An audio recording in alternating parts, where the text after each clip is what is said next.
ચલો જુઓ, આપણે હવે આગળના ટોપિકથી શરૂઆત કરીશું. ગઈકાલે આપણે માદા પ્રેમ અંગો સુધી લઈ ગયા હતા, એટલે કે આપણે નર અંગો અને માદા પ્રેમ અભ્યાસ કર્યો છે. હવે આપણે જે અભ્યાસ કરીશું તે પ્રજનનકોષના નિર્માણની ક્રિયા. પ્રજનન કોષોને જન્યુ કહે છે. એટલે જન્યુ બનવાની ક્રિયા એનું નામ જન્યુજનન. શુક્રકોષોનું નિર્માણ થાય તેને કહેવાય શુક્રકોષજનન. અંડકોષોનું નિર્માણ થાય તો તેને કહેવાય અંડકોષજનન. આજે આપણે શુક્રકોષજનનની ક્રિયાનો અભ્યાસ કરીશું. હવે જુઓ, શુક્રકોષજનન હોય કે અંડકોષજનન હોય, બંનેમાં જે કોષો ભાગ લે છે એટલે શુક્રપિંડમાંના કોષો તે કેવા છે? 2n એટલે કેવા? 23 જોડ રંગસૂત્રવાળા, દ્વિકીય 46 રંગસૂત્રવાળા. પરંતુ શુક્રકોષ કેવા છે? n એટલે એકકીય, એટલે કે માત્ર 23 રંગસૂત્ર દરેક જોડમાં. એવી રીતે અંડકોષજનનમાં પણ છે. અંડપિંડના જે કોષો અંડકોષોનું નિર્માણ કરે છે. અંડપિંડ શરીરનો ભાગ થયો, શરીરનું અંગ થયું, તેથી તેના રંગસૂત્ર કેવા? 2n. તો અહીંયાથી તમે 1-2 મિનિટ વિચારો કે એમાં પણ શું થતું હશે.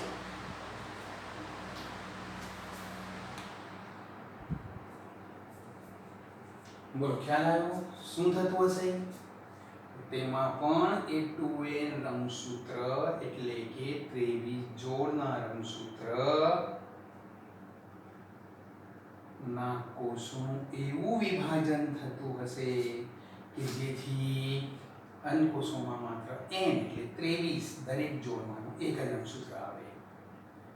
ને આ પ્રકારનું વિભાજન આપણે 11મા ધોરણમાં શીખી ગયા છે, જેને કહેવાય અર્ધસૂત્રી વિભાજન. જેમાં 2 વાર વિભાજન થાય. પહેલી વાર વિભાજન થાય તો 2 એકકીય કોષો મળે. કેમ 2 એકકીય કોષો મળે? તો સિમ્પલ તમને યાદ આવવું જોઈએ કે પ્રથમ વાર વિભાજન થાય છે તો તેની અંદર રંગસૂત્ર જોડમાંના એક સાથે ગોઠવાય છે વિષુવૃત્તીય પ્રદેશ પર, અને ત્રાક પોતાના રંગસૂત્રના સેન્ટ્રોમિયર સાથે જોડાણ કરે છે, અને ત્રાકનું સંકોચન થતા જોડમાંના એક એક રંગસૂત્ર સામ સામે વિરુદ્ધ ધ્રુવ પર જાય છે. અને વિભાજન થતા 2 કોષ બને તો દેખીતી રીતે દરેક જોડનું એક રંગસૂત્ર આવી ગયું એટલે કેવા થઈ ગયા? એકકીય. પરંતુ આ દરેક રંગસૂત્ર એના સેન્ટ્રોમિયરથી આ રીતે આપણે વિચાર કરીએ તો કેવું છે? બેવડાયેલું છે. એ ન ચાલે, બંને એક જ સૂત્ર છૂટા પાડવા પડે. તેથી દરેક રંગસૂત્રોનું ફરી પાછું વિભાજન થાય, એટલે કોષોનું ફરી પાછું વિભાજન થાય. તો જો જેટલા હશે એટલા જ રહેશે. અહીંયા જેટલા પહેલે વિભાજન રંગસૂત્ર થયા એટલા જ રહેશે, પરંતુ એક જ સૂત્ર છૂટા પડ્યા હશે. એટલે કુલ કેટલા કોષો બનશે? 4 કોષો. આમ કેટલીક વિશેષતાઓ સહિત આ કોષમાં અર્ધસૂત્રી વિભાજનની પ્રક્રિયા પૂર્ણ થાય છે, તેને આપણે વિગતવાર અહીંયા સમજવાની છે. શુક્રકોષજનન, અંડકોષજનન આમ તો અર્ધસૂત્રી વિભાજન છે, પરંતુ આવશ્યકતા પ્રમાણે તેની અંદર કઈક વિશેષ પ્રક્રિયાઓ છે જે આપણે હમણાં લઈએ છીએ, સમજીએ છીએ. તો જો અહીંયા પહેલા પુસ્તકમાંથી જોઈશું જન્યુજનન. મુખ્ય પ્રજનનકોમાં શુક્રપિંડો અને માદામાં અંડપિંડો જન્યુજનન તરીકે ઓળખાતી પ્રક્રિયામાંથી પસાર થાય છે. જનનકોષો ઉત્પન્ન કરે છે, એટલે કે અનુક્રમે શુક્રકોષો અને અંડકોષો ઉત્પન્ન કરે છે. બરોબર છે? એ મુખ્ય પ્રજનનકોથી અહીંયા ઉત્પન્ન કરે છે ત્યાં સુધી આખું હાઇલાઇટ કરો. એક પ્રશ્ન પૂછાય છે કે જન્યુજનન કોને કહે છે? બોલો જન્યુજનન કોને કહે છે? તો મુખ્ય પ્રજનન અંગો નરમાં શુક્રપિંડ અને માદામાં અન્નપિંડો જન્યુજનન તરીકે ઓળખાતી પ્રક્રિયા દ્વારા જનન કોષો ઉત્પન્ન કરે છે. એટલે કે અનુક્રમે એટલે એક બાદ એક જે ક્રમમાં આગળ અંગોનો ઉલ્લેખ કર્યો તે પહેલા શુક્રપિંડ કીધું છે એટલે શુક્રકોષો, પછી અન્નપિંડ કીધું છે તો અને અંડકોષો બીજા ક્રમે. જો તમે લખો પહેલા અન્નપિંડ ને પછી શુક્રપિંડ કરી દો તો અનુક્રમેમાં અંડકોષો અને શુક્રકોષો ક્રમબદ્ધ પણ બદલાઈ જાય. શુક્રપિંડમાં અપરિપક્વ નર જનન કોષો આદિ શુક્રકોષ એ શુક્રકોષ જનનની ક્રિયા દ્વારા શુક્રકોષો ઉત્પન્ન કરે છે. હવે આપણે શુક્રપિંડની રચના લઈ ગયા હતા. બોલો તમને યાદ આવતી હોય તો શુક્રપિંડની રચનાનો આપણે જે અભ્યાસ કર્યો હતો તે શુક્રપિંડની રચનામાં બોલો યાદ આવવું જોઈએ કે શુક્રપિંડની રચનામાં બોલો ક્યાં ગયા તો એ શુક્રપિંડની રચનામાં શુક્રોત્પાદક નલિકાઓ એ શુક્રોત્પાદક નલિકાઓ યાદ આવવી જોઈએ.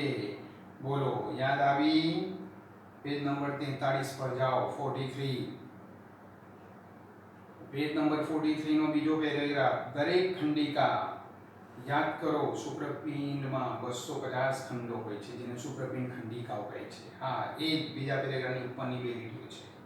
એમાંની દરેક ખંડિકામાં 1 થી 3 શુક્રકોષો ઉત્પન્ન કરતી ખૂબ જ ગૂંચળામય શુક્રોત્પાદક નલિકા શુક્રકોષનું ઉત્પન્ન કરતી નલિકા હોય છે. દરેક શુક્રોત્પાદક નલિકાની અંદરની દિવાલની બહાર પર બે પ્રકારના કોષો નર જનન કોષો કે આદિ શુક્રકોષો અને સર્ટોરી કોષો.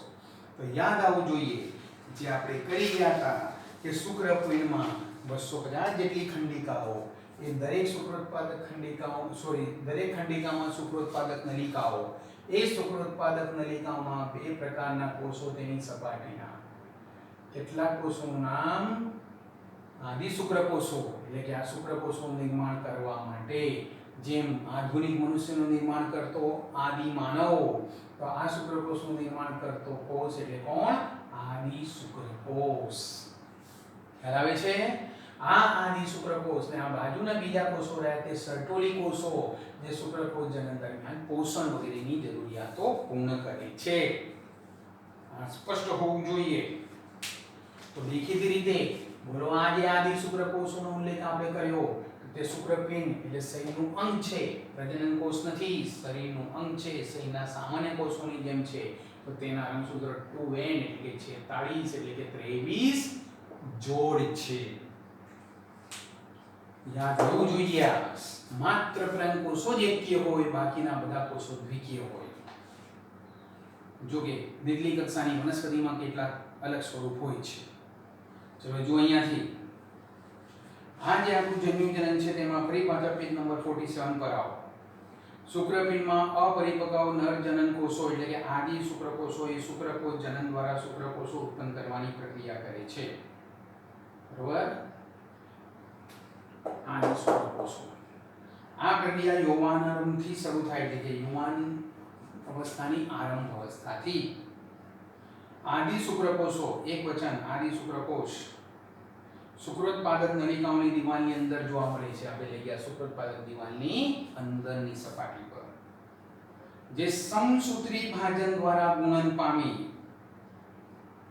અને સંખ્યામાં વધે છે. જુઓ ડાયરેક્ટ સૂત્રી ભાજન નથી. કેમ? તો જોઈએ બોલો આ આદિ શુક્રકોષ છે. બોલો ડાયરેક્ટ સૂત્રી ભાજન કરે તો આમાંથી બે વાર વિભાજન થતા 4 શુક્રકોષ તો બની જાય. આમાંથી 4 શુક્રકોષ બની જાય, આમાંથી 4 શુક્રકોષ બની જાય. પરંતુ તમે સમજી શકો છો થોડાક સમયને અંતે આ શુક્રોત્પાદક નલિકાના બધા કોષો શુક્રકોષમાં રૂપાંતરિત થઈ ગયેલા હોય અને શુક્રકોષો મુક્ત થઈ જાય તો આ શુક્રોત્પાદક નલિકા ખાલી થઈ જાય. બીજી વાર શુક્રકોષ ઉત્પન્ન ન કરી શકે. પરંતુ શુક્રકોષનું ઉત્પાદન જીવન પર્યંત ચાલુ રહે છે. તો કઈ રીતે ચાલુ રહે છે તેનો જવાબ છે કે આ જે આદિ શુક્રકોષો છે તે આદિ શુક્રકોષો સીધું અર્ધસૂત્રી ભાજન નથી કરતા. પહેલા સમભાજન કરીને 23 રંગસૂત્રો વાળા 23 જોડ રંગસૂત્ર વાળા 46 રંગસૂત્રો વાળા કોષો ઉત્પન્ન કરે છે. ને આ જે કોષો નવા ઉત્પન્ન થયા તે પછી અર્ધસૂત્રી ભાજનમાં જાય. તેથી ફાયદો શું થાય? આ નવો ઉત્પન્ન થતો કોષ અર્ધસૂત્રી ભાજન કરે 4 કોષોમાં તે વહેંચાઈને શરીરમાંથી નિકાલ પામી ગયો તો કોઈ વાંધો નહીં, તે નીચે બીજો કોષ તૈયાર જ છે. કોઈને પ્રશ્ન થાય સર પણ આ પણ બધા વપરાઈ જાય ને? ના, તેની નીચે આ જે છે ને આદિ શુક્રકોષો એ સતત સંભાજન કરતા જ રહે. સંભાજનથી નવા દ્વિકીય, ત્રિવિધ જોડ રંગસૂત્ર, 46 રંગસૂત્ર વાળા નવા કોષો આવતા રહે ને છેક મધ્યમાં ધકેલાયેલો કોષ અર્ધસૂત્રી વિભાજન દર્શાવતો રહે. આ અર્ધસૂત્રી વિભાજન દર્શાવે ત્યાંથી અહીંયા ધકેલાઈને ફરીથી વિભાજન થયું હોય, અહીંયાનો કોષ તો તે ધકેલાઈને વચ્ચે આવી ગયો, અહીંયા નવો આવી ગયો, આ અર્ધસૂત્રી વિભાજન કરે. આમ આખી નલિકામાં અસંખ્ય શુક્રોત્પાદક નલિકાના અસંખ્ય કોષો આવેલા છે. સોરી, એ શુક્રોત્પાદક નલિકામાં અસંખ્ય આવા આદિ શુક્રકોષો આવેલા છે. તેથી જીવન પર શુક્રકોષનું ઉત્પાદન ચાલુ રહે. તો યાદ રાખજો, ડાયરેક્ટ અર્ધસૂત્રી વિભાજન નથી થતું, પહેલા સંભાજન થાય છે. આદિ શુક્રકોષો શુક્રોત્પાદક નલિકાઓની અંદરની દિવાલ પર જોવા મળે છે, જે સમસૂત્રી વિભાજન દ્વારા ગુણન પામી સંખ્યામાં વધે છે. ક્લિયર થઈ ગયું? આ મુદ્દાને ટીક કરી લો, બાજુ પર ક્વેશ્ચન માર્ક મૂકી દો. પ્રશ્ન પૂછી શકે કે કેમ સમસૂત્રી વિભાજન જરૂરી છે? તેથી કેમ જરૂરી છે? કારણ કે તે સમસૂત્રી વિભાજન દે જીવન પર્યંત શુક્રકોષોનું ઉત્પાદન ચાલુ રહે છે. દરેક આદિ શુક્રકોષ દ્વિકીય હોય છે અને 46 રંગસૂત્રો ધરાવે છે. કેમ? આપણે હમણાં જ લઈ આવીએ. તે આદિ શુક્રકોષ શું છે? શુક્રપિંડની શુક્રોત્પાદક નલિકાનો સામાન્ય કોષ છે. શરીરનો સામાન્ય કોષ છે અને શરીરના કોષો કેવા હોય? દ્વિકીય, 2n. 2n એટલે મનુષ્યમાં 23 જોડ એટલે 46. પ્રાથમિક પૂર્વ શુક્રકોષો કહેવાતા કેટલાક આદિ શુક્રકોષો સમયાંતરે અર્ધીકરણ પામે છે. ચલો, કયા કોષોને પ્રાથમિક પૂર્વ શુક્રકોષ કહીશું? અહીંયા લખવામાં એટલું સ્પષ્ટ નથી કર્યું, ખ્યાલ આવવો જોઈએ. બોલો, આ દિવાલમાં આવેલો કોષ આદિ શુક્રકોષ, એને શું કર્યું? વારંવાર સમસૂત્રી વિભાજન. એ સમસૂત્રી વિભાજનથી જે બહારની તરફ પોલાણ તરફ ધકેલાયેલા દ્વિકીય કોષો છે ને, જે નવા દ્વિકીય કોષો, જે અર્ધસૂત્રી વિભાજન દર્શાવશે. અર્ધસૂત્રી વિભાજન દર્શાવશે ત્યારે દર્શાવશે હમણાં જે નવા દ્વિકીય કોષો બન્યા તેનું નામ પ્રાથમિક પૂર્વ શુક્રકોષ. શું નામ તેમનું? પ્રાથમિક પૂર્વ શુક્રકોષ. તો યાદ રાખજો, ફરીથી અહીંયાથી આપણે આને ફોકસ કરીએ તો આ શુક્રોત્પાદક નલિકા, આ શુક્રોત્પાદક નલિકામાં આમ જે મેં નાના દોરું છું તે કોષો આદિ શુક્રકોષ આપણે લઈ લઈએ. એવું નહીં કે આદિ શુક્રકોષો નાના હોય છે, અહીંયા સમજવા માટે આપણા આકૃતિમાં આપણે એને સરળતાથી સમજીએ તેના માટે. બોલો, એમાં મેં કોષ કેન્દ્ર પણ દર્શાવ્યા છે. બોલો, અહીંયાથી શું થયું? આ 2n હતા, દ્વિકીય હતા, રંગસૂત્ર જોડમાં હતા, તેમણે સમભાજન દર્શાવ્યું. બોલો, સમભાજન દર્શાવ્યું તો દ્વિકીય કોષો આમ ઉત્પન્ન થયા. આ દ્વિકીય કોષોનું બોલો નામ શું? પ્રાથમિક પૂર્વ શુક્રકોષ. આકૃતિ પૂછી લે તો આવડવી જોઈએ. પુસ્તકમાં આવી નહીં પણ હશે, અલગ પ્રકારે આકૃતિ આપી છે. આપણને પૂછી લે, જો આપેલો આડો છે શુક્રોત્પાદક નલિકા હોય તો આ કોષોનું નામ અને રંગસૂત્રીય સ્વરૂપ, આ કોષોનું નામ અને રંગસૂત્રીય સ્વરૂપ. તો બોલો, આ નલિકાની દિવાલનો કોષ એટલે આદિ શુક્રકોષ. રંગસૂત્રીય સ્વરૂપ 23 જોડ, 46 એટલે 2n. આનાથી અહીંયા આવેલો કોષ તો આ પ્રાથમિક પૂર્વ શુક્રકોષ, અને તે પણ કયું? 23 જોડ, 46 2n. કારણ કે સંભાજનથી બન્યા. આ જે સંભાજનથી બનેલો કોષ છે તે આ પ્રાથમિક પૂર્વ શુક્રકોષ આગળની પ્રક્રિયા દર્શાવશે. ખૂબ સ્પષ્ટતા થઈ આવડવું જોઈએ. 2-4 વાર આને પહેલેથી અહીંયા સુધી રિપીટ કરવું પડે ત્યારે આવડે. પ્રાથમિક પૂર્વ શુક્રકોષો કહેવાતા કેટલાક આદિ શુક્રકોષો સમાંતરે અર્ધીકરણ પામે છે. સમાંતરે એટલે એક સાથે જ નહીં, અહીંયા આવેલો પહેલા અર્ધીકરણ પામશે, આ અર્ધીકરણ પામશે, આ અર્ધીકરણ. બોલો, આનું અર્ધીકરણ પૂરું થઈને 4 શુક્રકોષો બનશે. ત્યાં સુધીમાં બોલો, આ નીચે પેલો જે આદિ શુક્રકોષ હતો એનું ફરી સંભાજન થયેલું હશે. તો નવો કોષ આ કોષને આગળ ધકેલશે, એનું સ્થાન નવો કોષ લેશે. તો આનું શું થશે? અર્ધસૂત્રી. આનું અર્ધસૂત્રી વિભાજન થતું હશે ત્યાં સુધીમાં બોલો 4 શુક્રકોષ બનશે. તો અહીંયાથી વિભાજન થઈને નવો કોષ આવશે, એ પણ 2n. તો આ કોષને અહીંયા ધકેલશે. તો બોલો, પહેલાનો કોષ અહીંયા આવ્યો, આનું સ્થાન અહીંયા લેવું. આમ દરેક સ્થાને આવી પ્રક્રિયા થતી હશે. એટલે કીધું છે સમયાંતરે, થોડા સમયના અંતરે પહેલા જે આગળ પહોંચ્યો એનું અર્ધસૂત્રી વિભાજન થઈ ગયું, પછી પહેલાનો બદલાશે. ત્યાં સુધી પાછળથી નવો કોષ ઉમેરાતો પડી જશે. પ્રાથમિક પૂર્વ શુક્રકોષો કહેવાતા કેટલાક આદિ શુક્રકોષો સમયાંતરે અર્ધીકરણ પામે છે. પ્રાથમિક પૂર્વ શુક્રકોષો પ્રથમ અર્ધસૂત્રી વિભાજન પૂર્ણ થતા બે સરખા એકકીય, બોલો કેવા? બે સરખા. કેમ સરખા શબ્દ વાપર્યો? અંડકોષ જનનમાં આવશે, અંડકોષમાં પ્રથમ વિભાજન થાય તો એક નાનો કોષ બને, એક મોટો કોષ બને. અહીંયા બંને કદમાં કેવા?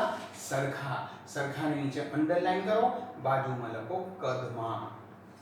આમ તો અર્ધસૂત્રી વિભાજનના પ્રથમ વિભાજન માટેની પ્રક્રિયામાં વ્યક્તિકરણની ક્રિયા થઈ, રંગસૂત્ર દ્રવ્ય સમજાત રંગસૂત્રના દ્રવ્યની આપ-લે થઈ, જનીનોની આપ-લે થઈ, એટલે એનું જનીનિક બંધારણ બદલાઈ ગયું. હા, એ જનીનિક બંધારણના સંદર્ભમાં સરખા નથી, કદના સંદર્ભમાં સરખા છે. બે સરખા એકકીય કોષોનું નિર્માણ કરે છે તેને શું કહેવાય?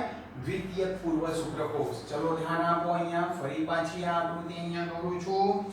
બોલો, અહીંયાથી હવે સ્પષ્ટ રીતે આવડવું જોઈએ. માત્ર હું અહીંયા આદિ શુક્રકોષ જ દોરીશ. આ આદિ શુક્રકોષ, અહીંયા આદિ શુક્રકોષ. બોલો, આ આદિ શુક્રકોષનું શું થયું? સંભાજન. આ મેં બે નાના નાના સંભાજનથી અસ્તિત્વમાં આવેલા કોષ દોર્યા. ચલો અહીંયા 3 દોરી દીધા. કોઈ એવું ન સમજે કે માત્ર 2 જ હોય છે. બોલો, સંભાજન તો આ આદિ શુક્રકોષ દ્વિકીય, તો આ પણ દ્વિકીય છે, અને આ બનેલા કોષો છે તે પણ સંભાજનથી હોવાથી દ્વિકીય છે. તેનું નામ પ્રાથમિક પૂર્વ શુક્રકોષ. આ પ્રાથમિક પૂર્વ શુક્રકોષ પ્રથમ વિભાજનથી બે સરખા કદના દ્વિતીય પૂર્વ શુક્રકોષ ઉત્પન્ન થશે. હજી બીજી વાનું વિભાજન બાકી છે. ખ્યાલ આવે છે? તો બોલો, પહેલા શું થયું? આ શું હતું? આ જે હતો તેનું નામ આદિ શુક્રકોષ. 2n દ્વિકીય. એનું વારંવાર ગુણન એટલે સંખ્યામાં વધારો થયો, ગુણાકારની રીતે વધારો થયો. 1 માંથી 2, 2 માંથી 4, 4 માંથી 8. આ જે બન્યા એ પણ દ્વિકીય. એ દ્વિકીય, એનું નામ પ્રાથમિક પૂર્વ શુક્રકોષ. એ જે ટોચનો દ્વિકીય પ્રાથમિક પૂર્વ શુક્રકોષ હતો, બોલો, તે અહીંયા ટોચનો જે કોષ હતો એનું વિભાજન થઈને બે કોષો બન્યા. બોલો, અહીંયાથી આપણે અહીંયા 2 દર્શાવ્યા હતા, તો આ 2 માં વહેંચાઈ ગયો. બોલો, અહીંયાથી આ 2 કોષ બન્યા. બોલો, આ એકકીય છે, કદમાં સરખા છે, રંગસૂત્રીય સ્વરૂપમાં રંગસૂત્ર જોડમાંથી વહેંચાઈને એક આવ્યું છે. જેને દ્વિતીય પૂર્વ શુક્રકોષ કહે છે, જે ફક્ત 23 રંગસૂત્ર છે ને, 23 રંગસૂત્રને અંડરલાઈન કરો, બાજુમાં n લખો. n એકકીય થઈ ગયા. દ્વિતીય પૂર્વ શુક્રકોષો દ્વિતીય અર્ધસૂત્રી વિભાજનમાં પ્રવેશીને 4 સમાન એકકીય પ્રશુક્રકોષ ઉત્પન્ન કરે છે. ધ્યાન આપો. હવે આ બંને દ્વિતીય પૂર્વ શુક્રકોષનું શું થશે? બીજી વારનું વિભાજન થશે. બોલો, બીજી વારનું વિભાજન થશે તો પેલા રંગસૂત્ર n ના n જ રહેશે. કેમ n ના n જ રહેશે? કારણ કે જોડ તો છૂટી પડી ગઈ હતી, પરંતુ પ્રત્યેક રંગસૂત્ર બેવડાયેલું હતું. તો જે દરેક જોડનું એક એક આવ્યું તેમાંથી એક એક છૂટું પડશે. એક બેવડાયેલો એક જ સૂત્ર છૂટો પડશે. તો બોલો, આ જે હતા તેમાંથી આ 2 બનશે, આ તો તેમાંથી અહીંયાથી 2 બનશે. અહીંયા પણ આ જે હતું તેમાંથી આ બનશે, અહીંયાથી હતા તે પણ બનશે. તો બોલો, દ્વિતીય પૂર્વ શુક્રકોષ કેવો હતો? એકકીય. અહીંયા શું થયું? માત્ર બેવડાયેલા એક જ સૂત્ર છૂટા પડ્યા, એટલે આ પણ કેવું રહ્યું? એકકીય રહ્યું. n જ રહ્યું. 23 જ રંગસૂત્ર રહ્યા. આ રીતે આ જે બને છે તેને શુક્રકોષ નથી કહેતા. બીજી વારનું વિભાજન પૂર્ણ થયું. આ રીતે જે બન્યું તેને શુક્રકોષ નથી કહેતા, તેને પ્રશુક્રકોષ કહે છે. શું કહે છે તેને? પ્રશુક્રકોષો. પ્રશુક્રકોષોમાં રંગસૂત્રની સંખ્યા કેટલી? હમણાં સમજાવી, n. દ્વિતીય પૂર્વમાં પણ n હતી, આમાં પણ n. યાદ કરો, આદિ શુક્રકોષમાં કેવી? 2n. પ્રાથમિક પૂર્વ શુક્રકોષમાં કેવી? 2n. હવે તેનું અર્ધસૂત્રી વિભાજન પહેલી વારનું થયું તો દ્વિતીય પૂર્વ શુક્રકોષ બને કેવા? n જે છે. અને તેમાંથી એ બંનેનું વિભાજન થતા ફરી પાછા પ્રશુક્ર બને તે કેવા? n. આ પ્રક્રિયાને તે પ્રશુક્રકોષ કહે છે. આ પ્રક્રિયાને તે બનતા શુક્રકોષોને શું કહેવાય? પ્રશુક્રકોષ. પ્રશુક્રકોષોમાં રૂપાંતરિત થાય છે. આગળની રૂપાંતરિત થવાની ક્રિયા દર્શાવે છે, જેને શુક્રકાયંત્રણ કહે છે. શું કહેવાય તેને? શુક્રકાયંત્રણ. કેમ? આવડવું જોઈએ. નરનો શુક્રકોષ ચલિત હોય છે, ગતિશીલતા ધરાવે છે. આ તો માત્ર કોષ રસથી આવી રીતે કોષ બન્યો. એમાં એવી કોઈ રચના નથી કે એને ગતિશીલતા મળે. તો ગતિશીલતા મળે, વહન મળે, તે અંડકોષ સુધી પહોંચી શકે, અંડવાહિનીમાં તે બધી રચનાઓ માટેના ફેરફાર થાય છે માટે તેનું નામ શુક્ર કાયાંતરણ. પ્રશુક્રકોષનું નો શુક્ર કાયા શરીર, કાયાંતરણ કાયાનું રૂપાંતરણ, પ્રશુક્રકોષના કાયાનું રૂપાંતરણ. શુક્રકાયાંતરણ બાદ શુક્રકોષનું શીર્ષ સર્ટોલી કોષોમાં અંતઃસ્થાપિત થાય છે. કેમ? પ્રક્રિયામાં પોષણ સર્ટોલી કોષો આપે છે. યાદ રહેવું જોઈએ. શુક્રપિંડની આંતરિક રચના વખતે લઈ ગયા અને અંતે શુક્રોત્પાદક નલિકાઓમાં તે મુક્ત થઈ જાય છે. આ પ્રક્રિયાને શુક્રકોષ મુક્ત થવાની ક્રિયા સ્પર્મિએશન, ઇંગ્લિશ શબ્દ આપેલો છે, હાઇલાઇટ કરો, તે પૂછાય છે. સ્પર્મિએશન. શુક્રોત્પાદક નલિકામાં ઉત્પન્ન થયેલો શુક્રકોષ મુક્ત થાય તે ક્રિયાનું નામ સ્પર્મિએશન. એનો કોઈ વિશિષ્ટ ગુજરાતી શબ્દ નથી બનાવ્યો. શુક્રકોષ જનનની શરૂઆત યુવાનારંભની શરૂઆતના થાય છે, એટલે યુવાન થવાની શરૂઆત, જેમાં ગોનેડોટ્રોપિન રિલીઝિંગ હોર્મોન, યાદ કરો 11મું ધોરણ છેલ્લું ચેપ્ટર.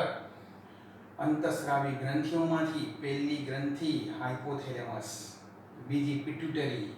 હાઇપોથેલેમસના સ્રાવ એવા હોય છે જે પિટ્યુટરીના સ્રાવને ક્યાં તો ઉત્તેજે છે ક્યાં તો અવરોધે છે. જો હાઇપોથેલેમસનો સ્રાવ પિટ્યુટરીના સ્રાવને ઉત્તેજતો હોય તો તેનું નામ રિલીઝિંગ હોર્મોન. તો અહીંયા પિટ્યુટરી અગ્રખંડમાંથી FSH અને LH, કોનામાંથી? પિટ્યુટરી અગ્રખંડમાંથી કોણ આવવાના છે? FSH અને LH આવવાના છે.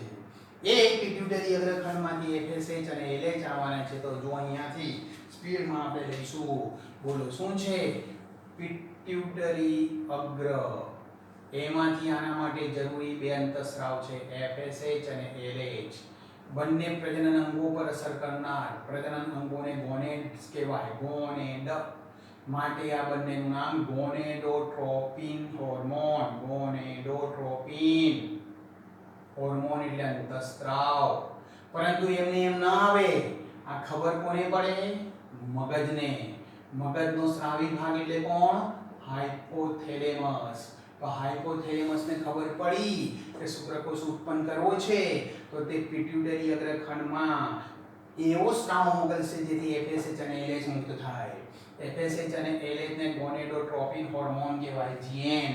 તો GN ને મુક્ત કરાવનાર હાઇપોથેલેમસમાંથી આવે તેનું નામ GnRH, ગોનેડોટ્રોપિન રિલીઝિંગ હોર્મોન. તો પુખ્ત અવસ્થા આવી, મગજને ખબર પડી કે યુવાન આવી ગયો, હવે શુક્રકોષ ઉત્પન્ન કરવાના છે, તો મગજનો ભાગ હાઇપોથેલેમસ શું કરશે? GnRH. GnRH ની અસર ક્યાં થશે? પિટ્યુટરી અગ્રખંડ પર. તો પિટ્યુટરી અગ્રખંડમાંથી કોનો સ્રાવ થશે? FSH અને LH, જેનું સંયુક્ત નામ ગોનેડોટ્રોપિન હોર્મોન. શુક્રકોષની શરૂઆત યુવાનની ઉંમરે ગોનેડોટ્રોપિન રિલીઝિંગ અંતઃસ્રાવના સ્રાવમાં નોંધપાત્ર વધારો થવાથી થાય છે. તમે યાદ કરો કે તમે હાઇપોથેલિક અંતઃસ્રાવ GnRH ના અંતઃસ્રાવ GnRH ના સ્તરમાં વધારો અગ્ર પિટ્યુટરી ગ્રંથિને અસર કરે છે. બોલો તે અંતઃસ્રાવ કોના પર અસર કરે છે? અગ્ર પિટ્યુટરી. અને બે ગોનેડોટ્રોપિન અંતઃસ્રાવ લ્યુટિનાઇઝિંગ હોર્મોન અને ફોલિકલ સ્ટિમ્યુલેટિંગ હોર્મોન સ્રાવ કરે છે. લ્યુટિનાઇઝિંગ હોર્મોન LH અને FSH ફોલિકલ સ્ટિમ્યુલેટિંગ હોર્મોનનો સ્રાવ કરે છે.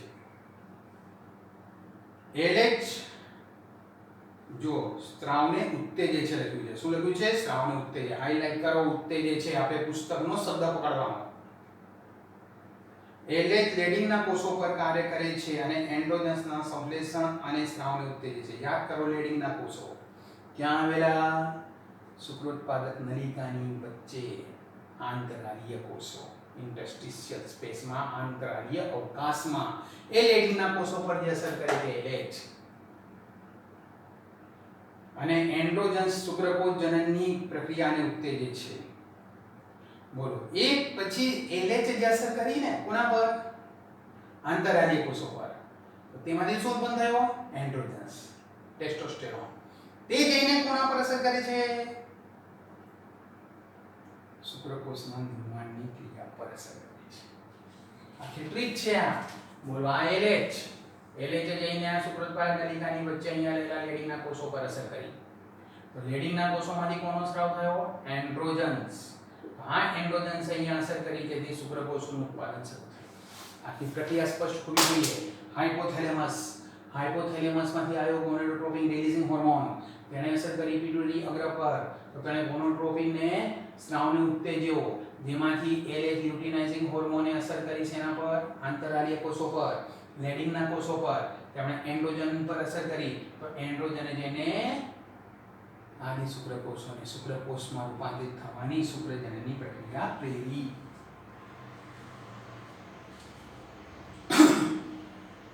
FSH સર્ટોલી કોષો પર અસર કરે છે। બોલો હવે અહીંયા શુક્રકોષ જનનની પ્રક્રિયા થતી હોય તો પોષણ આપવા માટે FSH કોના પર અસર કરશે? સર્ટોલી કોષો પર। આ યાદ રહેવું જોઈએ આટલું। ફરીથી ટૂંકમાં સ્પીડમાં બોલો શું? હાઇપોથેલેમસમાંથી શું આવ્યો? GnRH કોના પર અસર કરી? પિટ્યુટરી અગ્ર, તેમાંથી કોનો સ્રાવ થયો? FSH LH એટલે ગોનાડોટ્રોપિન હોર્મોન GN, એમાંથી LH એ આવીને કોના પર અસર કરી? લેડિંગના કોષો પર, લેડિંગના કોષોએ કોનો સ્રાવ કર્યો? એન્ડ્રોજન્સ, તેથી કઈ પ્રક્રિયા શરૂ થઈ? શુક્રોત્પાદક નલિકામાં શુક્રકોષ જનન। પરંતુ તે માટે પોષણ મેળવવું જરૂરી છે, અને પોષણ માટે કોણ આવે? સર્ટોલી કોષો। તો તે સર્ટોલી કોષોને અસર કરનાર FSH, ધ્યાન રાખજો, એ LH ડાયરેક્ટ શુક્રકોષ જનન નથી કરાવતું, LH એન્ડ્રોજનનો સ્રાવ કરાવે લેડિંગના કોષોમાંથી, તેના દ્વારા થાય પ્રક્રિયા। જ્યારે FSH ડાયરેક્ટ સર્ટોલી કોષો પર અસર કરે। આ ખૂબ જ યાદ રાખવાની ક્રિયા છે।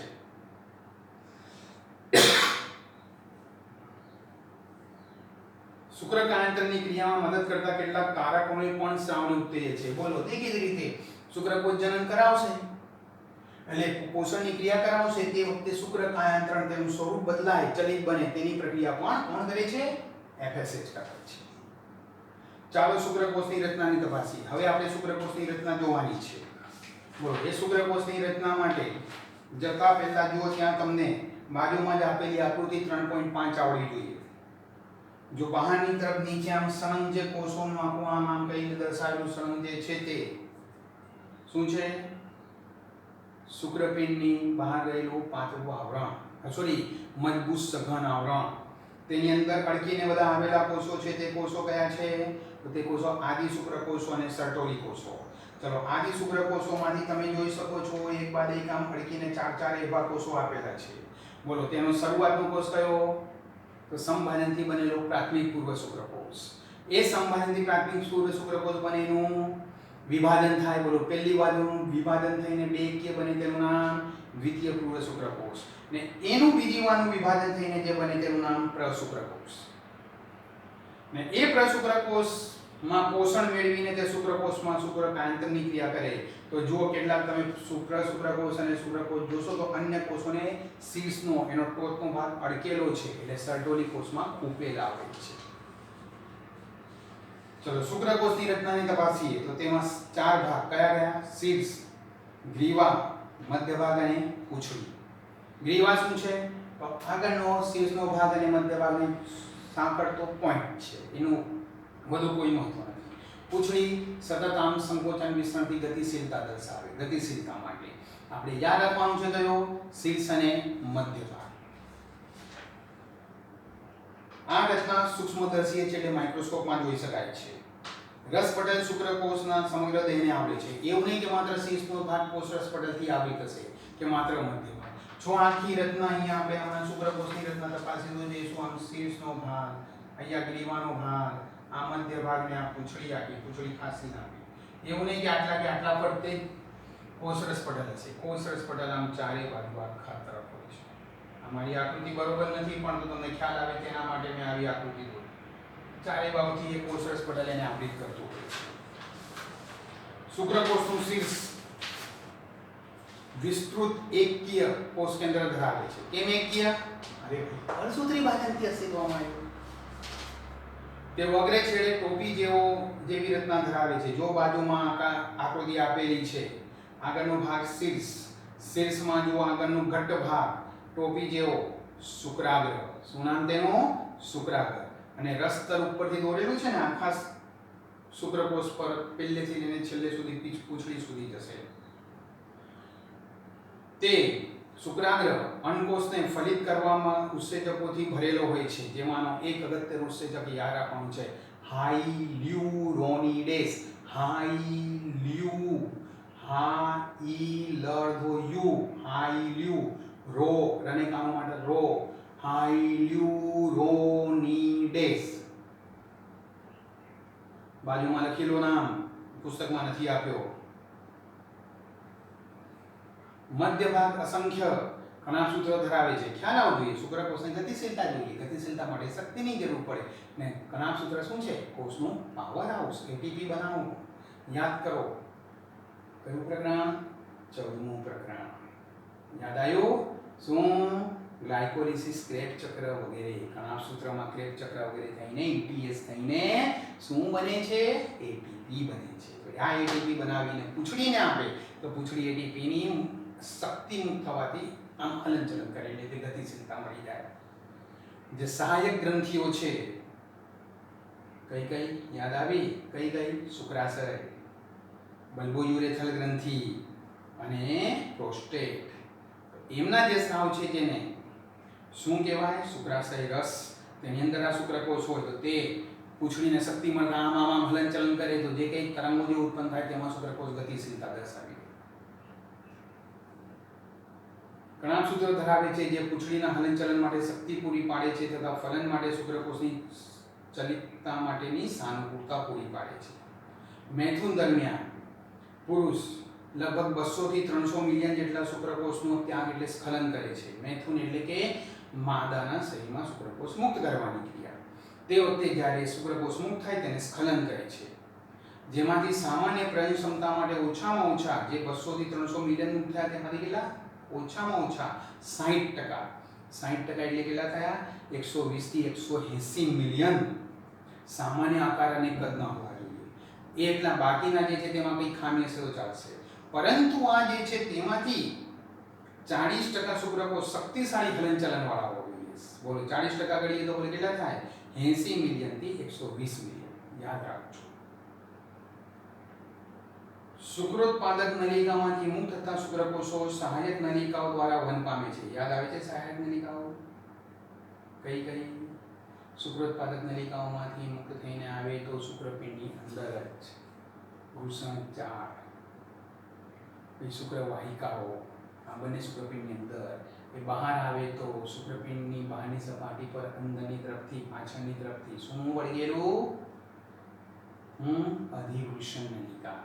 એ અધિવૃષણ નલિકા આગળ વધીને ઉદરમાં પ્રવેશે શુક્રવાહિની. એ બધી નલિકાઓમાંથી વહન પામે છે. શુક્રકોષોની પરિપક્વતા અને ગતિશીલતા માટે અધિવૃષણ નલિકાઓ, શુક્રવાહિનીઓ, શુક્રાશય, પ્રોસ્ટેટનો સ્ત્રાવ આવશ્યક છે. બધા નામ નથી લખ્યા, તમને માત્ર યાદ કરવા માટે 4 નામ આપી દીધા. શુક્રાશય રસ, નરની જાતિ અંતઃસ્ત્રાવી ગ્રંથિઓનો પ્રવાહી. યાદ આવ્યું? શુક્રાશય, પ્રોસ્ટેટ, બલ્બોયુરેથ્રિલ તેમાં શરતો પ્રવાહી જેનું નામ શુક્રાશય રસ. જો જ્યારે તેની અંદર શુક્રકોષ પણ હાજર હોય તો તેને વીર્ય કહે છે, સિમેન કહે છે. નળ સહાયક પ્રજનન નળીઓ અને ગ્રંથિઓના કાર્યોનું નિયમન શુક્રપિંડીય અંતઃસ્રાવ એટલે એન્ડ્રોજન્સ દ્વારા થાય છે. બોલો કોના દ્વારા નિયમન થાય છે? એન્ડ્રોજન્સ દ્વારા. જો આ ટોપિક ઘણાને બહુ સરળ વગેરે લાગતો હોય છે, પરંતુ આને સમજ્યા સિવાય કોઈ છૂટકો નથી. કોઈ એમ બોલી દે કે આમાં શું? અરે આમાં શું? ભલભલા લખતી વખતે આમાં ગોથા મારી જાય છે. બોલો અહીંયાથી જન્યુજનન. બોલો જન્યુજનન એટલે શું? જનન કોષના નિર્માણની પ્રક્રિયા. એમાંથી પહેલી કઈ ક્રિયા? શુક્રકોષ જનન આપણે લઈ રહ્યા છીએ. નેક્સ્ટમાં અંડકોષ જનન લઈશું તો તેને અંડજનન કહેવાય. શુક્રકોષ જનન શુક્રપિંડમાં શુક્રકોષોના નિર્માણ ક્યાંથી શરૂ થાય?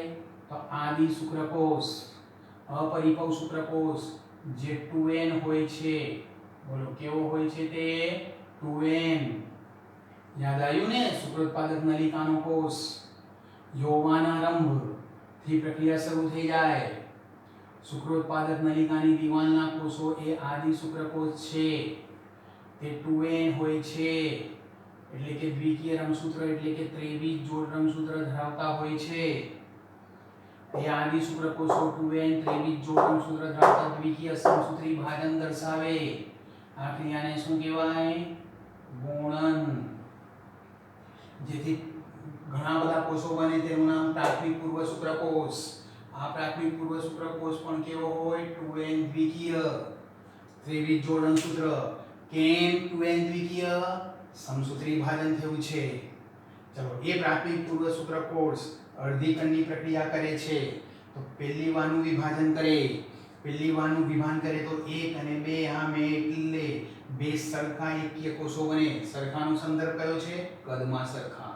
અંકુશમાં નાના મોટા બનશે. ચલો, આને શું કહેવાય? દ્વિતીય પૂર્વ શુક્રકોષો. ચલો, એ દ્વિતીય પૂર્વ શુક્રકોષો જે 23 રંગસૂત્ર n છે તે ફરીવાર બીજી વાનું વિભાજન દર્શાવે. દ્વિતીય વિભાજન. તો ફરી પાછા n હતા એટલે n જ બનશે. એ ચાર એકકીય પ્રશુક્રકોષ બનાવે. આને શું કહેવાય? પ્રશુક્રકોષ.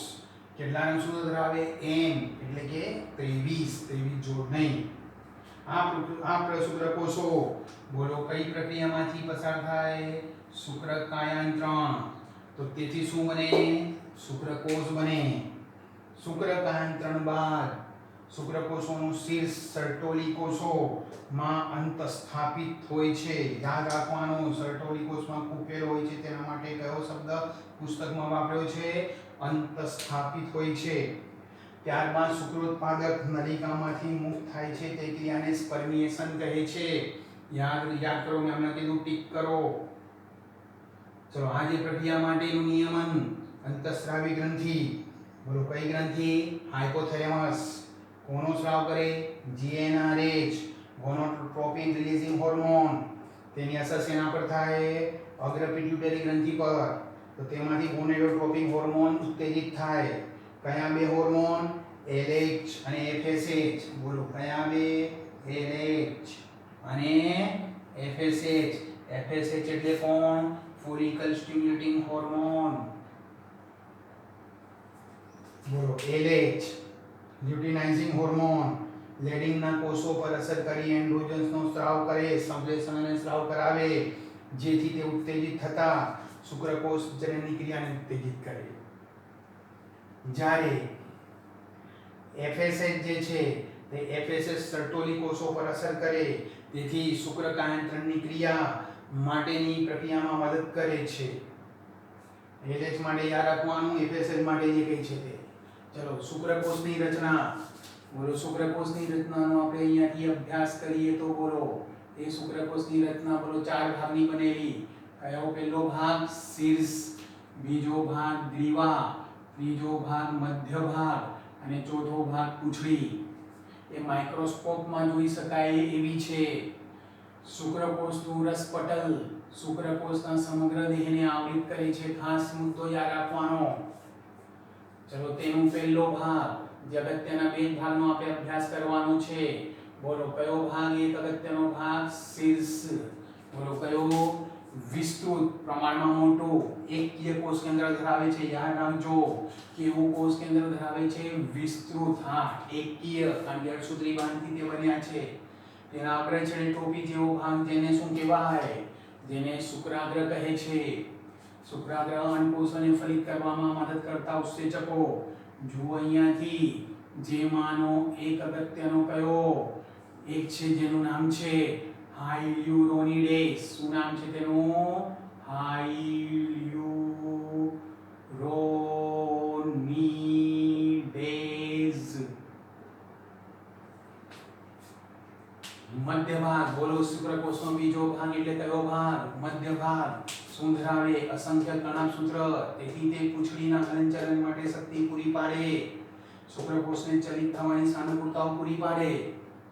ચલો, પુરુષ શુક્રકોષ સ્ત્રીમાં શરીરમાં દાખલ કરી પ્રજનનમાં ત્યારે મૈથુન કહેવાય તેને. મૈથુન દરમિયાન પુરુષ 200 થી 300 મિલિયન. કેટલા? 200 થી 300 મિલિયન જેટલા શુક્રકોષોનો ત્યાગ કરે. જે ક્રિયાને સ્ખલન કહેવાય. તે પ્રક્રિયાને શું કહેવાય? સ્ખલન કહેવાય.